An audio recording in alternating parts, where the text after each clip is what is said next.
Hey everybody, it's Allison, the Holistic Homesteader. I am back with part 2 of the Toss the Toxins, Switch to Safer videos. So last week I did all of the things that you should avoid in the kitchen, the laundry, and even with your clothing choices. This time I am going to tell you some different things. So we're just gonna jump right in. I'm gonna kind of review the last video in case you didn't catch it. So I talked that whole time about how to make safer swaps. And I really want to stress that this doesn't have to be super expensive, especially if you love to shop at Goodwill, Salvation Army, Community Aid. You can find really affordable cast iron and stainless steel pots and pans. You can usually find glassware at those places as well, like mugs and drinking cups. You could probably also find some food storage options at those kinds of places. So check those places first. Go on their discount day, check out what sales they have. I know sometimes a Goodwill will do like discounts on clothing certain days, on home goods certain days. So try to time it right to save yourself some money in that way. As far as the laundry and dishwasher detergent, shop around, but always read the ingredients. Try to find the cleanest, simplest ingredients. If you cannot pronounce it or you don't know what it is referring to, chances are it's probably not that great for you. Think about your grandparents. Think about how they wash their clothes. Think about the fact that they were probably making their own laundry detergent. Laundry detergent and your own soap bars, it's actually pretty easy to do and it doesn't take a lot of ingredients. Usually you need 3 things. You need water and lye, and then also some type of fat, like a vegetable oil, a beef tallow, an avocado oil, a sunflower oil. Usually you have to have some type of oil and then water and lye. So making your own detergent is not that difficult. I used to make my own laundry detergent way back when the kiddos were really little. I have made it as a 5-gallon bucket, and that's how I used to cloth diaper the girls, and that's how I would wash their cloth diapers. So it's not hard. It's really even not all that time consuming. The most time consuming part that I had back then was grating the bar of soap. So, I mean, how long does it take to grate a bar of soap? Really not that long. So you can do it on the cheap. You can do it as a time saver, but no matter what, you are going to be keeping those nasty ingredients out of your clothes and off your body. And that is the most important part. So let's continue to talk about our bodies. Let's start at the top, work our way down. So when it comes to hair products, try to avoid anything that is too heavily fragranced, and which I know is hard because we like our hair to smell good, but try to avoid those artificial colorants and the artificial fragrances. Just doing those 2 things alone is going to keep a lot of toxic chemicals and ingredients off of your hair, out of your hair. Same thing for not just shampoo, but also for conditioner. For me, shampoo and conditioner is actually a kind of tough thing to find clean.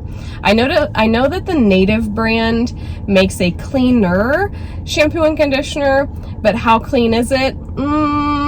I'm not so certain, because they still use a lot of fragrance. And fragrance, not only can it be a skin irritant, a lot of people can also be allergic to it just as it is. It can cause sinus and respiratory problems, just the fragrance. So try to avoid anything heavily fragranced, anything that has artificial colors in it. But then there are a couple of ingredients you really want to avoid. You want to avoid anything that has paraben at the end of the word. So either ethyl paraben or methyl paraben. Those are the 2 most common. You want to avoid those ingredients in particular. Those things, along with phthalates, which is actually, it's spelled, I think it's PHTH or something like that. PTH, is it PTH? Yeah. phthalate is how you pronounce it. And those items, those ingredients, are often endocrine disruptors, which mean that they mess with your hormones. And people, I've heard it over and over again, you know, how are kids hitting puberty so young? Look at what they're putting on their body. Look at what they are eating. We are inundating our children through artificial hormones in our meats and in our foods and then in our products. We are inundating their little tiny bodies with these harmful ingredients, and we think that it is normal and it's safe and it's okay because that's what the commercials tell us to do. And it's not. It's not okay at all. Endocrine disruptors, they mess with our hormones, they send them all out of whack, and yes, they can do things like spike estrogen. So try to avoid those ingredients in particular.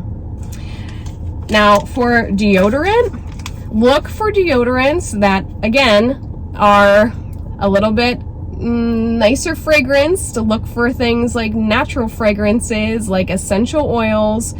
Usually though, the fragrances are artificial, which again can be a respiratory issue or an allergen. So you want to be careful about the fragrance. Look at the ingredients, same things with the parabens and the phthalates, but with deodorant, aluminum is almost always an ingredient. It's often the main ingredient in deodorant, especially antiperspirant deodorant. So try to buy aluminum free whenever you can. Scientists have found that in Alzheimer's patients in particular, when they autopsy the brain, there is often an accumulation of aluminum in those people's brains. Okay, where do you put deodorant?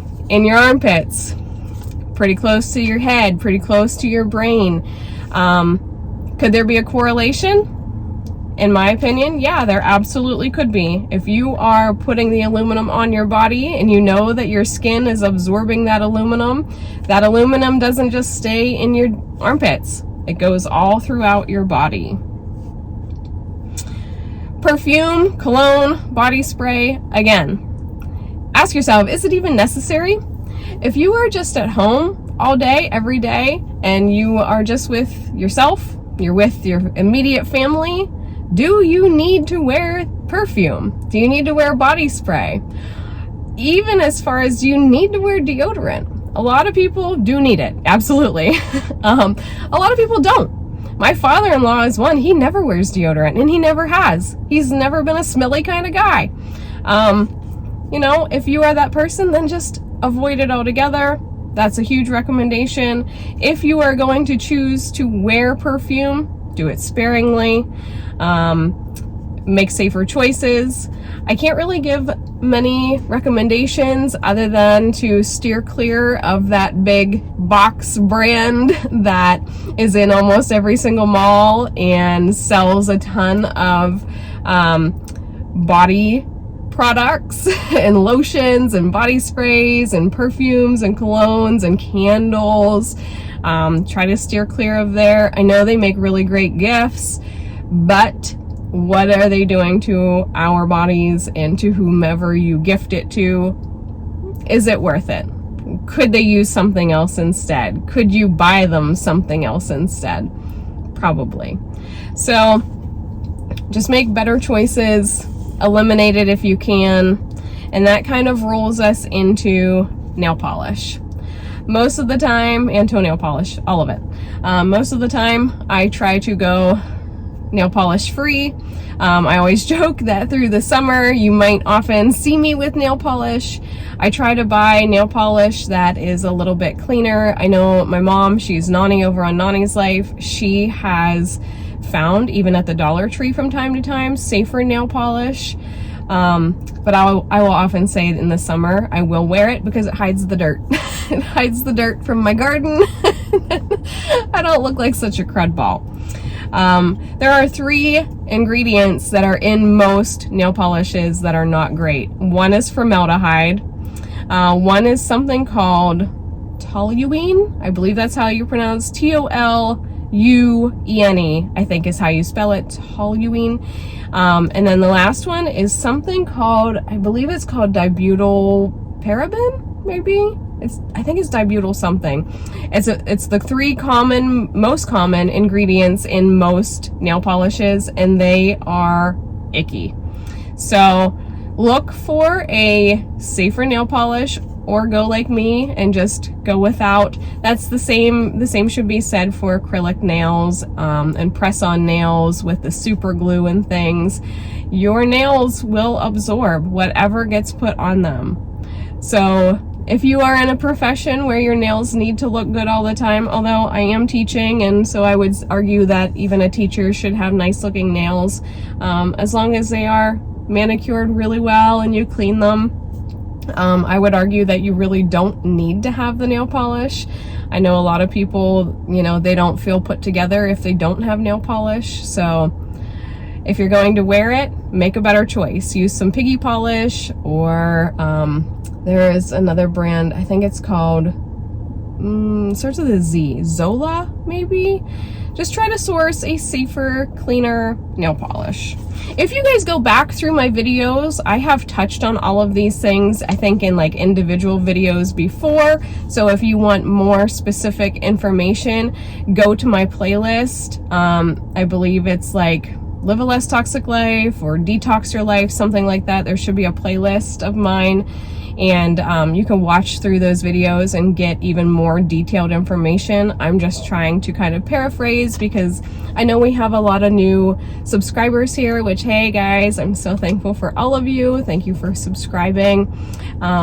If you are new here and you don't know about those old videos, we'll go back and check them out, look through those playlists. And to kind of wrap up this video, we got to talk about makeup, right?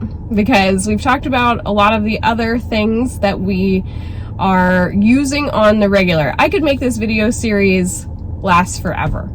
I could take each individual thing and make it its own video, and we could turn this into a huge, this whole channel could technically be just like this. That's not really how I prefer to run my channel, but I do try to look at what most people are using, what they are consuming, what the norm is, what commercials and advertisements have kind of slammed in our faces forever now.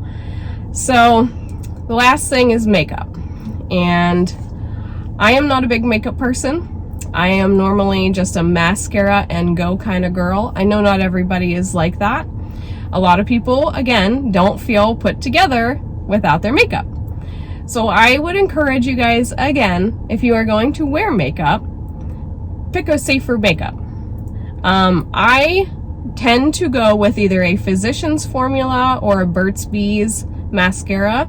A lot of people get hung up about Burt's Bees because it was bought out by Clorox. The ingredients are still fairly decent right now, so I'm going to continue using them no matter who the big umbrella corporation is that owns them. But I will be keeping an eye on their formulations and making sure that they're not sliding in things here and there that aren't so great, especially near my eyeballs. I know that there are safer brands of makeup out there. If you head into your local Sephora or your Ulta, which is where a lot of people buy their makeup now, talk to the girls that are up there at the counter and just ask them, do you have any clean and green or any non-toxic types of makeup, and see what they can show you. I know all Sephora's and Ulta's are a little bit different. Some are larger than others, so some will have better selections than others. Overall though, you can find simpler ingredient makeup, and I would encourage you guys too to look at making your own makeup. You could very easily make a blush out of hibiscus powder. It's literally a one ingredient from a plant, direct derived, and you couldn't get much cleaner than that. Plant-based, one ingredient, gotta love that. It can be turned into a chapstick. My mom, she used to make a fantastic, which by the way, Nani, if you're watching this, we could use some more. She used to make a delicious chocolate mint lip balm. and she'd put it into little chapstick tubes, and it was like a chocolatey brown. It didn't really change her lips color, but it was made with great ingredients. She made it herself with just some cocoa, I think, cocoa powder, and a little bit of mint essential oil and some beeswax. Fantastic. So we got the lips, we got the cheeks. You can make your own homemade eyeshadow. Again, think of the cocoa powder. If you are someone that browns look great on your skin, play around with it. It's not just meant for the kitchen. Play around with it. See how it looks on your eyes, or maybe the hibiscus powder. When it comes to mascara, you can pretty easily make your own mascara as well. You have to play around with the recipe to see what thickness is going to work with you, but activated charcoal makes a great mascara. Is it going to be waterproof? No. But can you blend it with castor oil, which makes your eyelashes grow? And can you put in some beeswax and melt it all together and put it into a mascara tube? Yes, you absolutely can.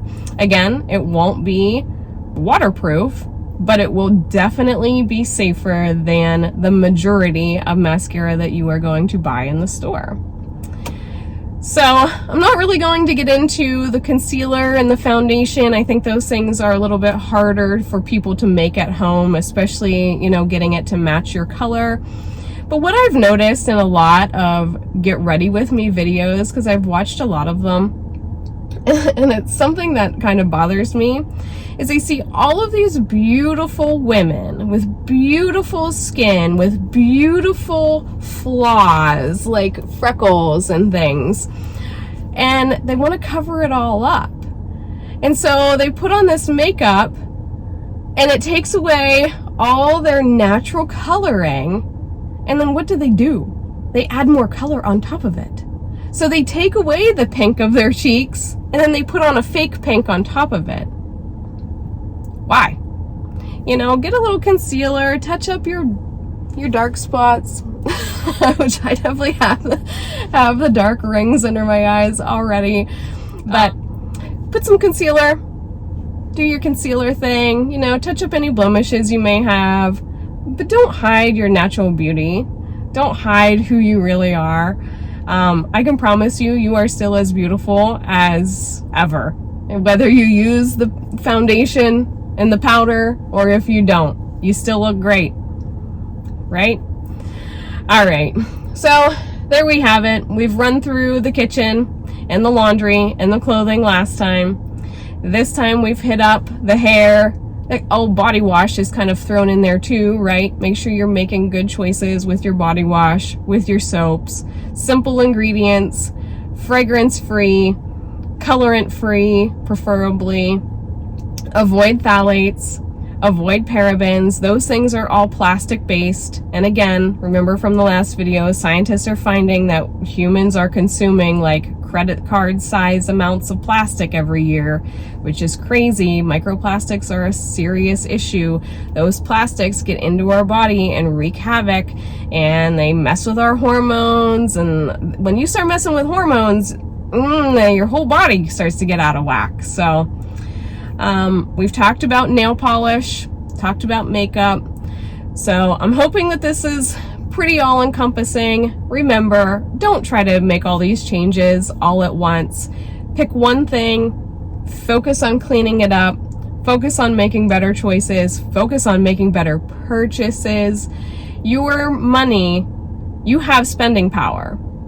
And companies do listen. If you take away your money from some of these not so clean, not so great companies, and you start feeding it into the cleaner companies that have better ingredients, that are not trying to poison you, that are not trying to lather you in plastic, you know, changes start to happen. And those bigger stores that are selling not so great things, they start to open up and include the products that are actually better for you.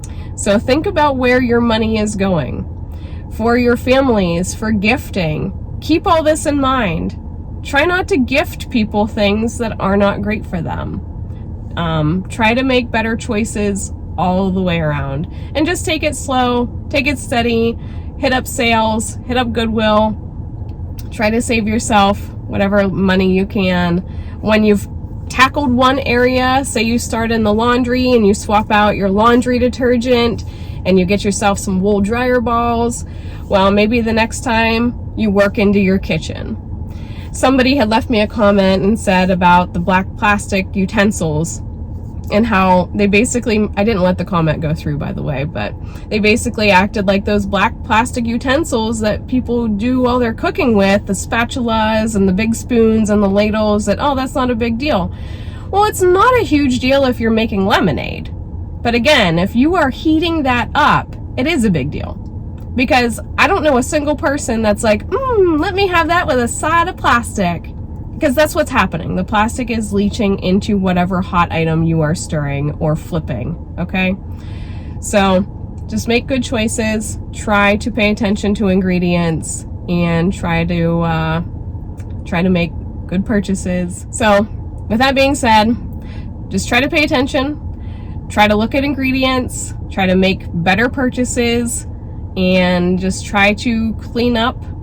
You know, start in one area and kind of work your way through it and just start to make better choices all the way around when it comes to what you're using on your skin, on your body, in your home, in your kitchen, in your laundry. And I think that you will see, you know, a difference. And I think that you will be pleasantly surprised, not only at the kind of money you can probably save, but maybe, you know, how much healthier you may feel. Even if it's just a mental health, you know, you can mentally feel healthier about the choices that you've made. All right, everybody, thank you so much for sticking with me. I hope you have enjoyed this video. We will see you next time. Bye.